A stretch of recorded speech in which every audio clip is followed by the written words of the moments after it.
I own over 10,000 doors, and I've built my entire career on multifamily. But I'm going to let you in on a little secret. One of the very best deals that I ever did was not in multifamily at all. There were no tenants, no toilets, and no late night calls. It was a niche asset that most investors completely ignore because they don't even know that these exist. In this video, I'm going to break down 7 of the highest cash flowing niche assets that are not multifamily. These are some of the best deals that I've seen in my 30 years, and all of them produce monthly income right now. I'll show you how they work, the real numbers behind them, and the red flags that you need to watch for each, so you can get right into the game today without getting burned. Number 1 is billboards. Now, many of you might have heard me talk about this before, but this is land either owned or leased with advertising income. High margin, 0 tenants, no toilets, plus billboards qualify for bonus depreciation, which can be huge for reducing your tax burden. So Ross and I have invested in a few billboards in our time. We try to buy them on busy corridors or busy roads because the higher the drive count, the more the monthly income. We've paid $100,000 and $500,000 for multiple billboards in various locations, and each one generates thousands of dollars of monthly income. In fact, one that we just bought generates about $250,000 a year of gross income at 70% occupancy. Occupancy for billboards literally is how many ads do you have compared to how many can you sell in 1 month. And the average for the industry is about 70%. So the startup costs for these boards can be $50,000, $100,000, but they can be as high as $1 million, depending on the location. And of course, the better the location, the more the monthly income. Then the cash flow is great on these, upwards of over $10,000 a month, depending on the location and how occupied you are. And the bonus depreciation right now is at 40%, but with the new law could be up over 100%, which means that right when you buy it, you can write off almost the entire board, because in the IRS's eyes, it's considered equipment. The red flags, of course, are your local zoning.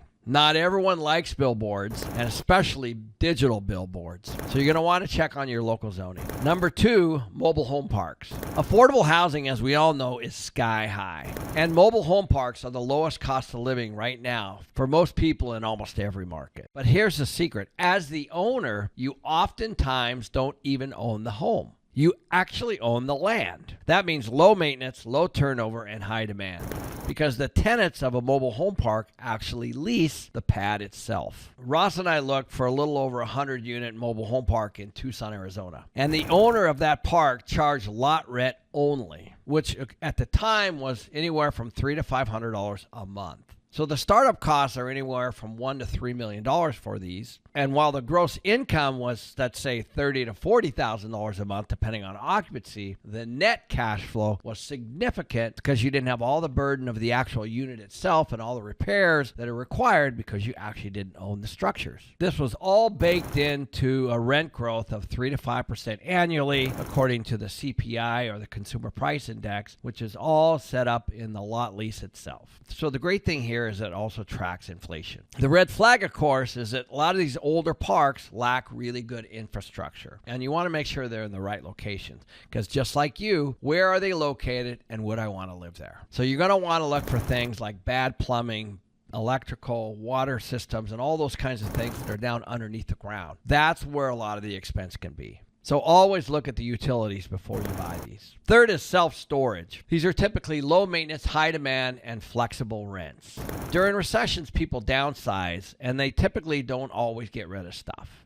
They store it. So Ross and I recently built over a 700-unit storage facility in Corpus Christi, Texas. There's a couple ways you can go here. You can buy an existing self-storage facility and upgrade it with gates and security cameras and that kind of stuff. Or you can build one like Ross and I recently did as well, which means that you add all the new bells and whistles, including boat storage and RV storage and all those kinds of things that people want today. These typically have very low overhead because they don't require anymore the big staffs like they used to in the past. Typically, these are all card entry and security camera access systems. So the startup cost for these can be $1 to $5 million, depending on location, depending on size. But the net cash flow can be significant if it's in the right location and you don't have a lot of competition. So we've seen cash flow from $5,000 to $25,000 a month, depending on the size and the location and the occupancy, of course, just like anything else. The big red flag is an oversupply. Typically, self-storage facilities are very easy to build and bring to market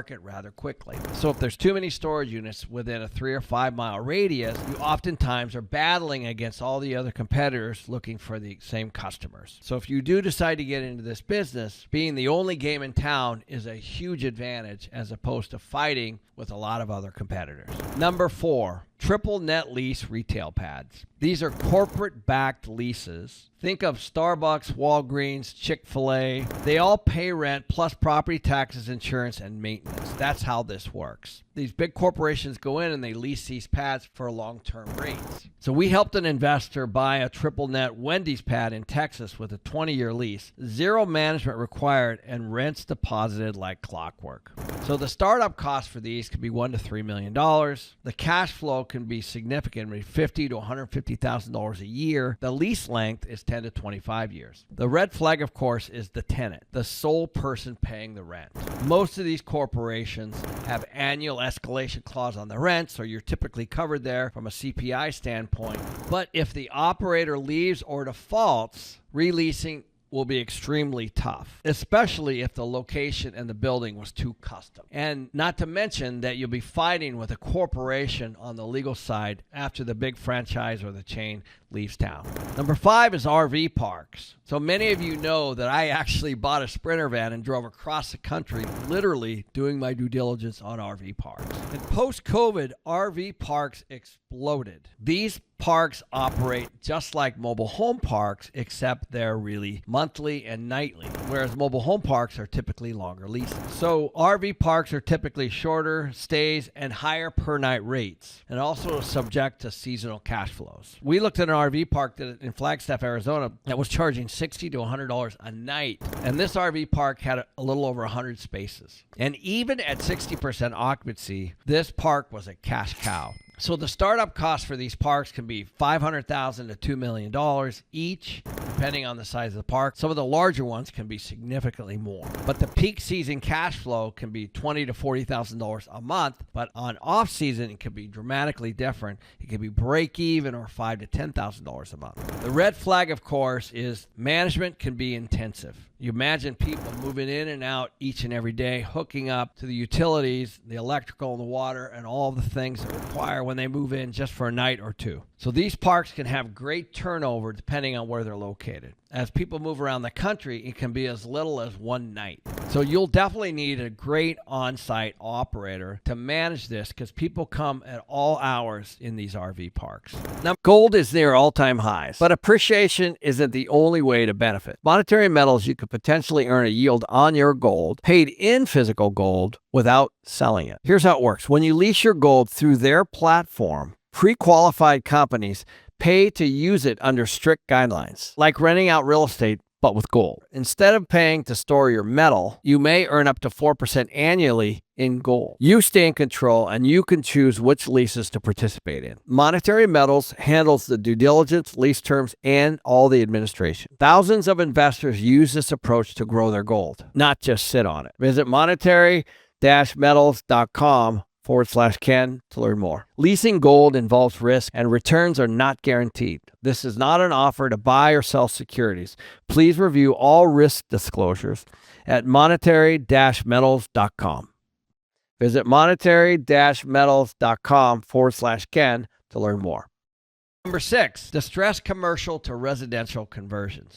And most places don't really qualify for a residential conversion, but people are doing it right now. So don't stop looking. Office and retail conversions are spiking because there's a massive affordable housing need. And cities are desperate to solve some of these housing shortage. You can often buy some of these commercial assets for pennies and convert them into much needed residential housing. Recently, a friend of mine bought an empty office building in Denver for about $65 per foot. After conversion, the residential units were worth over $300 a foot. Now, that's one instance, and not all of them pencil out like that, so you really have to be careful. The startup costs on these can be as little as $500,000 up to over tens of millions of dollars, depending on the size of the conversion. Conversion costs are all over the map. I've seen $100 to $200 a square foot, but the cash flow can be really, really high if well executed. And what you're doing is you're taking an eyesore from a city and converting it into much needed residential housing. So don't forget to look for the incentives like tax credits and other things from the city itself that can potentially help you get this across the goal line. The red flag, of course, is the zoning and permitting, which can kill the deal. In other words, how many people really want to live in an office or a retail area? You have to consider that before you move forward on any of these projects, because not all cities will approve residential conversion. So make sure, if you're doing this, that all that stuff is buttoned up before you move forward. Raw land leased for cell towers, farming, or even solar is a huge opportunity that I know a lot of people doing. This is a pure land play with passive income. For example, cell towers need strategic land, farmers need dirt, and solar panels need lots of space. Either way, you're getting mailbox money with no tenants. So I recently saw a parcel leased to AT&T for their cell network at $1,500 a month, with 10% rent bumps every 5 years, and the lease ran for 25 years. The startup costs on these can be as little as 50 grand and go up into the millions depending on how much land you get. But oftentimes you can even lease that land. You can lease the land and then go find a lessor for the land. I've seen cash flow as little as $1,000 a month to over $20,000 a month on some of these cell towers. Oftentimes you can put multiple carriers on one cell tower. So the maintenance is virtually none and the leases are long term. The red flag, of course, the cell tower companies often want long leases with renewal options that heavily favor them. So make sure that you negotiate your terms up front. So let's go over the list.